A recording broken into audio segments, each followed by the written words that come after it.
இந்தின் இளம்பிறை போலும் எயிற்றனை நந்தி மகந்தனை ஞான கொழுந்தினை புந்தியில் வைத்தடி போற்றுகின்றேனே. இந்த சிறப்புமிக்க விநாயக சதுர்த்தி ஊர்வலத்திற்கு வந்திருக்கக்கூடிய அத்துணை இளைஞர்களையும் பெரியோர்களையும் தாய்மார்களையும் இந்து முன்னணி பேரியக்கத்தின் சார்பாக வருக வருக என வரவேற்பதில் மிகுந்த மகிழ்ச்சி அடைகிறேன்.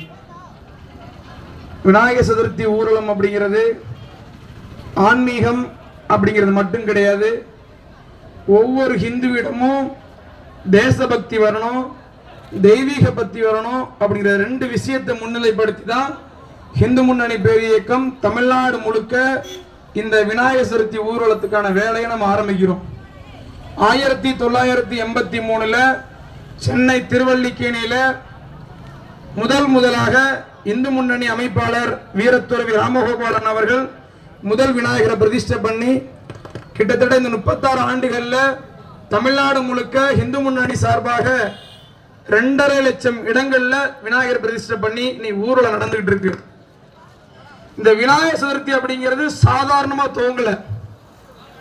1980க்கு முன்னாடி கடவுளை வழிபடுறவன் முட்டாள், கடவுளை கும்பிடுறவன் அயோக்கிய, யார் யாரெல்லாம் நெத்தியில பொட்டு வைக்கிறானோ அவளை கேவலமான ஆளுன்னு சொல்லி தீக்காக்காரன் தமிழ்நாடு முழுக்க ராமர் படத்தை செருப்பால அடிச்சு விளக்கமாத்தால அடிச்சு விநாயகருக்கு செருப்பு மாலை போட்டு ஆயிரக்கணக்கான மக்கள் கூடி இருக்கிற இடத்துல விநாயகரை உடைச்சு கடவுள் இல்லை கடவுள் இல்லை கடவுள் இல்லவே இல்லைன்னு சொல்லி இந்து மதத்தை எந்த அளவிற்கு இழிவுபடுத்த வேண்டுமோ அந்த அளவுக்கு இழிவுபடுத்தலாம்.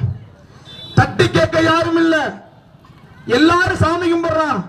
நம்ம வழிபடுற சாமி அவமரியாதை பண்ணும் போது அதை தட்டி கேட்கக்கூடிய துணிவு தமிழ்நாட்டில் யாருக்கும் இல்ல.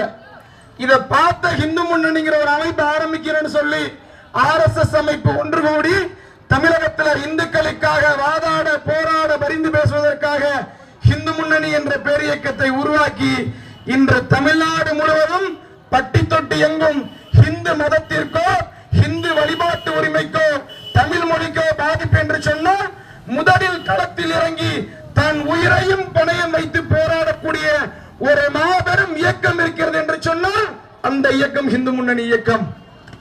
தமிழ்நாட்டில் பல பேர் இருக்கும் சாமி கும்பிடுறவங்க, 90% இந்து மதத்து மக்கள் தான் இருக்கும். பக்கத்தில் இருக்கக்கூடிய சிதம்பரம் நடராஜரை இழிவுபடுத்தி பேசும் பொழுது எத்தனை சிவம் கும்பிடுற பக்தருடைய மனசு புண்பட்டது?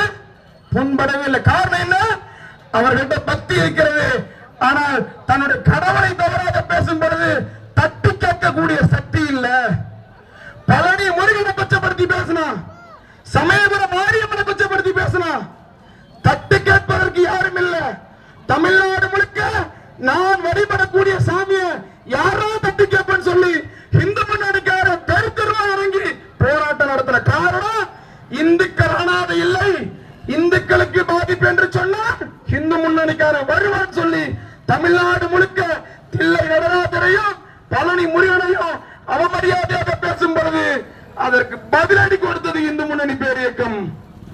இதே இயேசுநாதரை பத்தி பேசியிருந்தா தமிழ்நாட்டில் பேசுற தலைவர் தலை அன்னைக்கு இருந்திருக்காரு. முகமது நபியை பத்தியோ இஸ்லாம பத்தியோ பேசியிருந்தா பேசினா உயிரோட இருந்திருக்க மாட்டான். ஒரு விஷயம் சொல்றதை கேளுங்க. கோயம்புத்தூர்ல ஒரு முஸ்லீம் பையன் தீகா கட்சியில இருக்கான். இஸ்லாமிய மதத்துல இவ்வளவு மூட நம்பிக்கை இருக்குன்னு சொல்லி பேசுறான். அந்த பையன் அடுத்த நாள் காலையில செத்துட்டான். எப்படி செத்தான்? வெட்டி படுகொலை பண்ணான். காரணம் என்ன? அந்த மதம் என்ன சொல்லுது? வன்முறையை ஆதரிக்கிறது. தான் மதத்தை சேர்ந்தவன் தான் மதத்தை பத்தி எப்படா தப்பு பேசுறான்னு சொல்லி அன்னைக்கு இரவு படுகொலை பண்ணான். ஆனா இந்து மதத்தை தவறா பேசி இந்து கடவுளை தவறா பேசி இன்னும் நாட்டில் நடமாடுறான்னு சொன்னா நம்ம கிட்ட சக்தி இல்ல, இந்து கிட்ட உணர்வு இல்ல. ஆடி மாசம் கூழ் ஊத்துறோம், பங்குனி மாசம் பாத யாத்திரை போறோம், எல்லா திருவிழாக்களும் சிறப்பாக நடக்குது. ஆனா கோவிலுக்கு ஒரு பிரச்சனை என்று சொன்னால் நாதியற்ற சமுதாயமாக இந்து சமுதாயம் இருக்கிறது. இப்ப கூட திமுக சேர்ந்த உதயநிதி அவர்கள் சொன்னாங்க, சனாதன இந்து தர்மத்தை ஒழிப்போம் அப்படின்னு சொல்லி. இன்னைக்கு அவர் கட்சி 2ஆக போகுது. திமுக ரெண்டா ஒரே போகுது. இந்து திமுக கிறிஸ்டின் திமுக ஒரே போகுது இன்னும் கொஞ்ச நாள்ல. காரணம் என்ன? அந்த கட்சியில இருக்கக்கூடிய திமுக தொண்டர்களுக்கு கூட இன்னைக்கு நாம் எல்லாம் ஹிந்து அப்படிங்கிற விழிப்புணர்வை ஹிந்து முன்னணி ஏற்படுத்துது. பக்கத்துல இருக்க கங்கை கொண்ட சோழபுரத்துல ராஜேந்திர சோழன் கட்டியக்கூடிய பிரம்மாண்டமான கங்கை கொண்ட சோழபுரம் கோயில் இருக்கு. அந்த அரசனுக்கு என்ன சிறப்பு? இந்த உலகத்திலேயே இந்த பாரத நாட்டை தாண்டி படையெடுத்து சென்ற ஒரே நம் நாட்டு மன்னன் ராஜேந்திர சோழன். வேற எந்த ராஜாவும் இந்தியாவை தாண்டி படையெடுத்து போல. அப்படிப்பட்ட மன்னனுக்கு இந்த தமிழ்நாட்டில் எங்குமே திருவுரை சிலை கூட கிடையாது. அவர் எப்படி இருப்பாருன்னு போட்டோ கூட கிடையாதுங்க. என்ன அநியாயம்! அவருக்கு திருவுருவ சிலை வைக்கணும், அவருக்கு விழாவை அரசியலாவை அறிவிக்கணும்னு சொல்லி இந்து முன்னணி 5 ஆண்டுகளாக போராடியது. இதே ஜெயங்கொண்டத்துல பலமுறை உண்ணாவிரதம் இருந்திருக்கும், ஆர்ப்பாட்டம் செய்திருக்கும்.